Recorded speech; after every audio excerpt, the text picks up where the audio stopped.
ಎಲ್ಲೇ B J P ಜೊತೆ ಗುರುತಿಸೋದು ಏನು ತಪ್ಪಿಲ್ಲ ಅಂತ ಹೇಳೋ ಜೊತೆಗೆ ಆದಷ್ಟು ತಮ್ಮ ಮುಖವನ್ನು ಉಳಿಸ್ಕೊಳ್ಳುವಂಥ ಪ್ರಯತ್ನ ಮಾಡ್ತಾಯಿದ್ದಾರೆ. ಯಾವ ಪಕ್ಷ ಇವರನ್ನು ಕಿತ್ತಾಕ್ತೋ, ಯಾವ ಪಕ್ಷ ಇವರನ್ನು ಅತಿಯಾದ ಇವರ ವಾಚಾಮ ಗೋಚರತೆಗಾಗಿ ಕಿತ್ತು ಹಾಕಿಬಿಟ್ರು, ಅಂಥ ಪಕ್ಷದ ವಿರುದ್ಧ ಏನು ಒಂದು ವಿರೋಧ ಮಾಡಬೇಕಾಗಿತ್ತು ಅದು ಮಾಡಲಾರ್ದ ಅದ್ರ ಜೊತೆ ಹೊಂದಾಣಿಕೆ ಆಗಿ ಹೋಗೋದು. ಇದೇನಪ್ಪ ಅಂತಂದ್ರೆ ಇದೊಂದು ರೀತಿಯಿಂದ ಸೈದ್ಧಾಂತಿಕ ಸೋಲಾಯ್ತಾ ನಮ್ಮ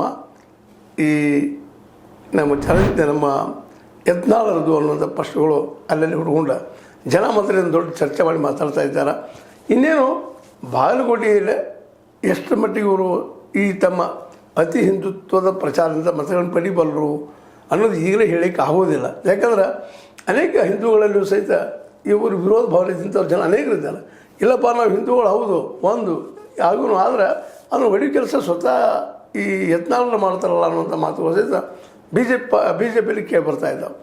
ಹೀಗಾಗಿ ಬಿ ಜೆ ಪಿ ಒಂದೇನಪ್ಪ ಅಂದರೆ ಬಿಸಿ ತುಪ್ಪ ಆಗಿಬಿಟ್ಟಿದ್ದಾರೆ. ಬಿ ಜೆ ಪಿಗೆ ನಮ್ಮ ಯತ್ನಾಳರು ಬಿಸಿ ತುಪ್ಪ ಆಗಿಬಿಟ್ಟಿದ್ದಾರೆ.